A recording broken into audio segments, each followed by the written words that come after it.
Hello friends, I'm Colonel Chehel, and in this video we will be discussing about certain so-called trick questions or questions that you may find difficult to handle during your personal interview in the SSB, with the caveat that the answers that I give is just a suggestion, and naturally you'll have to frame your own answers to these questions. So the first question, which usually you find it difficult to handle, is when the interviewing officer tells you, please tell me 3 negative qualities of your father or your friend or even you yourself. So you find it a little difficult, or you're a little hesitant to answer this question. Now the reason why interviewing officer is asking you this question is to primarily check how much self-aware are you. So naturally, if a person is more self-aware, his trainability will be higher. He'll be able to become a better version of himself if he works on him, only if he knows what needs to be corrected in him. And the second reason why he would ask you this question is that he wants to gauge your social intelligence. So when he asks you this question that, tell me some negative qualities of your father, how do you tactfully handle this question and you tell him the answer which is genuine? So the way you should handle this question is that you must always start on a positive note. Never start with talking about the gray areas or the negative qualities. Always start on a positive note by saying that, sir, my father is my role model and he's an amazing person and I really love him and respect him a lot. However, and then you highlight what needs to be corrected, because see, nobody in this world is perfect. And so is your father. So all of us can become a better versions of ourselves, and if you're able to highlight those, it will be nice. And therefore, when you highlight that, it should be highlighted in certain moderate words and it should be highlighted in a tactful manner. So you could say something like, sir, that he is an amazing person. However, if he was a little more careful about his diet, he overworks himself, and if he was careful about his health, I think it will be nice. I always keep telling him that. Or something like, if he could spend little more time with us because he is very, very busy with his work, I think that will be a good thing for us. So that way, you are highlighting what can make him a better parent or a better person, but at the same time, you should highlight why he does it also. You could say that, sir, he is working very hard for all of us. I understand that, and he's very conscientious about his duties, but still if he could find a little more time for us, it will be better. So ऐसे करके साथ में ही बताओ कि उनकी क्या मजबूरी है, because of which he is doing so and so. And same goes for your friends also, and even you yourself. So highlight those points which you feel are areas of improvement, rather than calling them negative qualities or weaknesses. So when you highlight an area of improvement, also alongside you're telling what needs to be done or what could be done to correct it, then naturally it shows that you understand why that person is exhibiting that particular behavior. That also shows your social intelligence. The second question that many times you find difficult to handle is that when you are asked that why was there a drop in your percentage from your 10th to 12th, although your percentage in the graduation was all right, but what happened from 10th to 12th? Now, when you answer this question, do not sound as if you are giving an excuse. A lot of people do that, because I participated in games, I did that, I did this. So it sounds more like an excuse. So it is always good to start by admitting that you could have done better. So start by saying that, sir, I feel at hindsight that I could have been a little more careful with my time management. Actually, I was very, very passionate about football, and I used to spend a lot of time in the football field. In fact, we had camps where I missed some of my classes, and because of that, I lagged behind in my studies. Or you could, talk about some subjects that you found difficult. I found maths to be a little tough, although I did my best. I even took tuitions, but I could not score very high marks in maths, and because of which my overall percentage came down.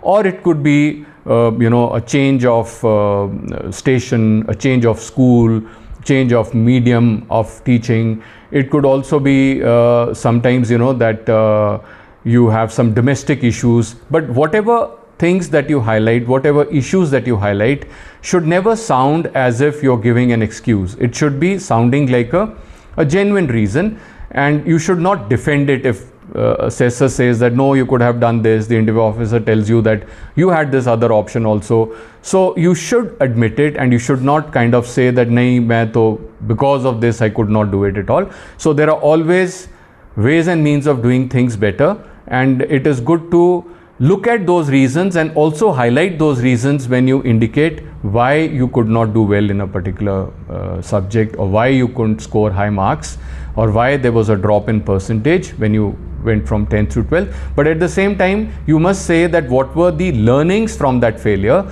and how that you understood that academic marks are very important, and that you started putting in more effort, and because of which in the graduation I did score high marks. So when he says that okay, graduation mein you did score reasonably good, but still you did not score, you know, 80-90%, then you got to highlight why. Maybe the marking system in the college is different. Nobody scores 90% theirs perhaps. So you could say that the highest mark in my class was so much, and I was amongst the first 10. So the percentage was not, although the percentage was low, but overall in the class I was able to perform reasonably well, because the marking system in our university is so and so. So this is how you should be able to justify. Do not feel guilty. Do not try and give excuses when you're answering this question. The third trick question, or the question that you find it difficult to handle, is when you ask certain personal questions like, you know, tell me if you have a girlfriend or a boyfriend, or sometimes you may be asked about whether you drink occasionally or not. So when you ask this question, once again, the intention of the interviewing officer is to get to know that are you focused towards your primary goal. So your bread and butter as a student is to work hard and do well in your academics and make sure that your future is secured. So for that reason, he would be asking you these questions, that are you getting waylaid?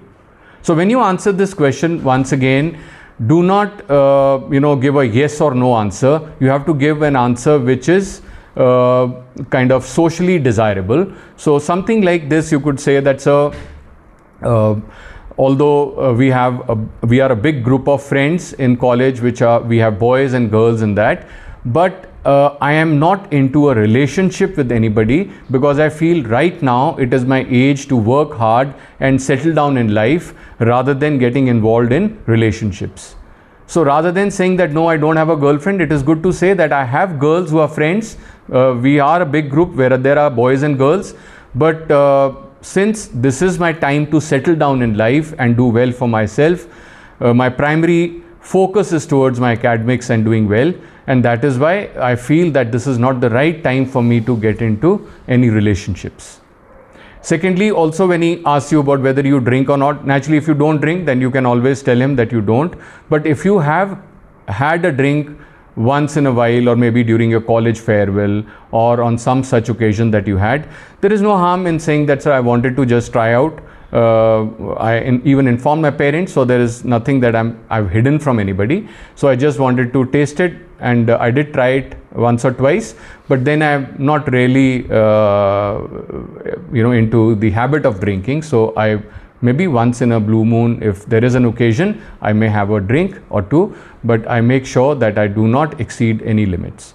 So aise karke, something which sounds genuine, and be honest, but at the same time make sure that you are socially desirable when you're giving this response. So there'll be another question which the interviewing officer asks you, and you may find it difficult to handle, is that sometimes he'll tell you, whom are you closer with? Is it with your mother or your father at home, or your siblings? Sometimes he'll ask you that also. So once again, when you're answering this question, he wants to know your basic interpersonal relations. Sometimes he will even know how many friends do you have in your school or your college. So once again, he wants to know you know, about your interpersonal relations. So once again, when you're giving an answer to this, rather than just saying father or mother, it may be a good idea to say that, sir, we are a very closely knit family, and I can't think of whom I'm closer with. I'm closer with everybody, I feel. But since my father keeps very busy, usually for things that I need to immediately get a clearance about, I usually ask my mother.